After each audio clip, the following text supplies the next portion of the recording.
नमस्कार मैत्रिणींनो, आज व्हिडिओ खूप खास आहे कारण मी माझा 9 फुटाचा कपाट आणि तेलकट किचन कसं चकचकीत केलंय ते दाखवणार आहे। सुरुवातीची ही अवस्था पहा आणि आता फायनल रिझल्ट पण बघा कसं झालंय ते। हा बघा, रोज स्वयंपाकघरामुळे आपले गॅस किती तेलकट आणि चिकट होतात। सध्या साबण आणि पाण्याने हे डाग निघणं खूप कठीण आहे आणि आपल्याला खूप मेहनत करावी लागणार आहे। त्यासाठी मी हा एक स्प्रे मागवलेला आहे आणि ह्याच्याने पूर्ण किचन मी क्लीन करून घेणार आहे। हा स्प्रे मारून 5 मिनिटं तसंच ठेवून द्यायचा आहे। इथे माझं किचन बघा किती खराब झालेलं आहे, पूर्ण असे तेलाचे डाग पडलेले आहेत किचनवरती। आणि मी आता थोडे एक घासाला अशी घासणी घेणार आहे आणि त्याच्याने पूर्ण घासून घेणार आहे। इथे पण बघा मी क्लीन कसं करते, मी पूर्ण किचन ह्याच्यानेच क्लीन केलेलं आहे आणि खूप छान आहे, रिझल्ट पण खूप छान आहे। ही चिमणी आहे ना, त्याला इतकं तेलाचं हे बसलेलं, तेलकट झालेली आणि मी त्याने स्प्रे मारून ठेवलेलं आणि फक्त फडक्यानेच पुसून काढली मी त्याला, पूर्ण तेल निघून गेलं, इतकी क्लीन झाली ती।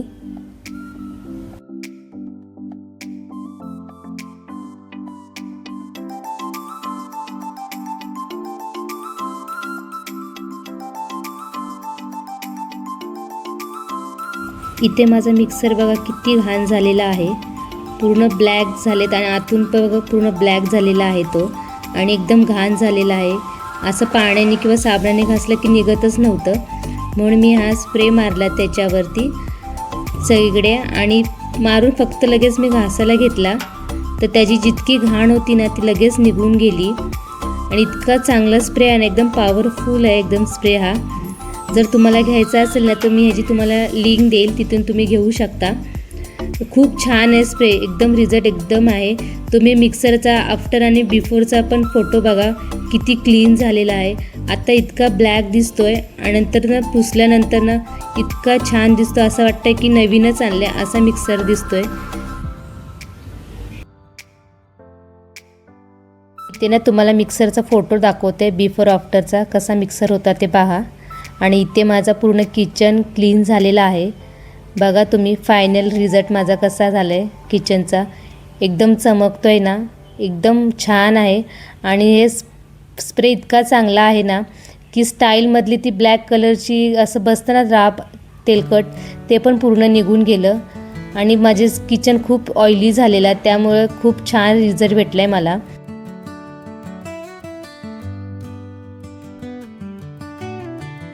किचन तर खूप आता छान आणि चकचकीत झालेला आहे। आता तर मोठा टास्क आहे, पण आता चला वळूया आपल्या घरच्या सर्वात मोठ्या आव्हानाकडे, ते म्हणजे आपले विस्कटलेले कपाट।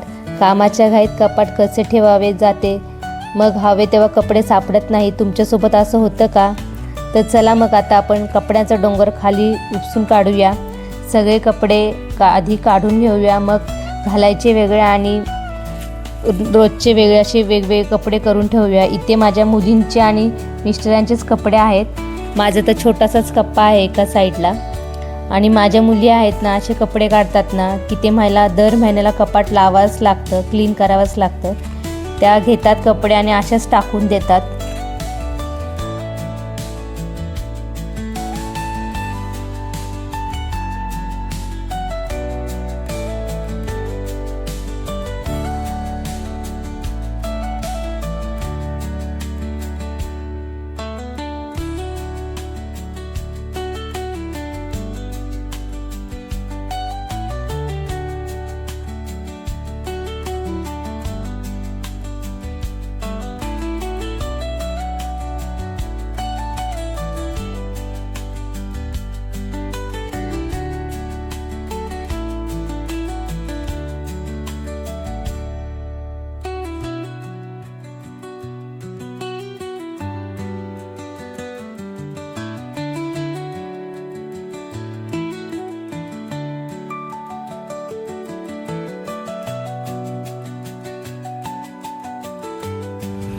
इथे लहान मुलींचे कपडे आहेत, माझ्या दोघी मुलींचे बघा कसे ठेवलेत त्यांनी।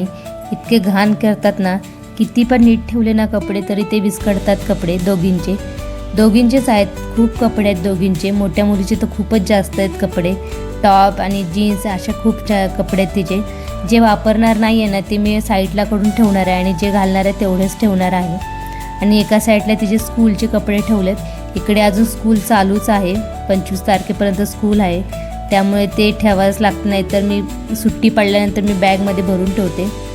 आणि मी आता तिचे कपडे स्कूलचे एका साईडला ठेवून देणार आहे आणि जे घालणार नाही ते मी साईडला करून ठेवणार आहे. कारण की इथे जे मेड लोक आहेत ना, काम करायला येतात ना, ते घेऊन जातात. त्यांना विचारलं ना की तुमची मुलं घालतील का, ते घेऊन जातात आणि ते विचारतात सुद्धा. जर कपडे असतील ना तर ते म्हणतात तुमच्याकडे छोटे कपडे असेल तर द्या, मी घेऊन जाईल. म्हणून मी ते एका साईडला सगळे कपडे काढून ठेवलेले आणि दोघींचे असे वेगवेग ठेवून दिलेले.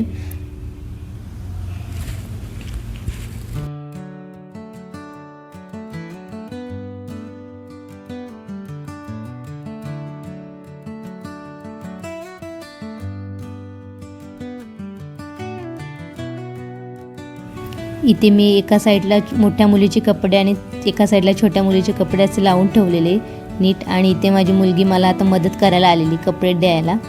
तिला सांगत होती मी इकडे आणून दे, तर ते आणून देत होती. आणि जे घालत नव्हते ना ते ठेवून देत होती एका साईडला.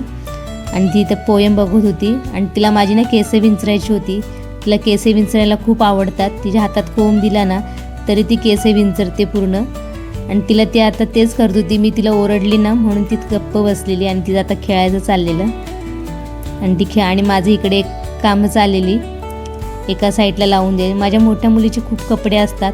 तिचे हाईट खूप वाढते ना तर लगेच टॉप जीन्स आहे ना छोटे होतात. त्यामुळे कपडे इतके वाढलेत ना, नवीन घ्यायचे आणि लगेच ते जुने होतात, एकदम शॉर्ट होतात. मग त्यामुळे ना मी ज्या इथल्या काम करायला येतात ना त्यांना देऊन टाकते. मग ते कपडे घरी ठेवण्यापेक्षा ते त्यांची मुलं तरी घालतील ना, म्हणून मी देऊन टाकते कपडे असतील तेवढे.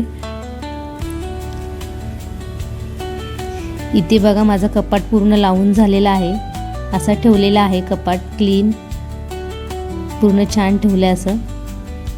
आणि इथे माझं सगळं मेकअपचं सामान आहे, तो पण मी ठेवलं आहे, क्लीन करून ठेवलेला आहे. इथे माझे फेस पॅक आहेत सगळे ठेवलेले जे वापरते. ते तुम्हाला बिफोर आफ्टरचे लावलेले आहेत किचन आणि माझा कपाटाचं फोटो. जरा तुम्हाला आवडला असेल ना माझा ब्लॉग तर नक्की लाईक, शेअर आणि सबस्क्राईब करा. आणि तुमच्या मैत्रिणींना पण शेअर करा आणि कमेंटसुद्धा करा. बाय.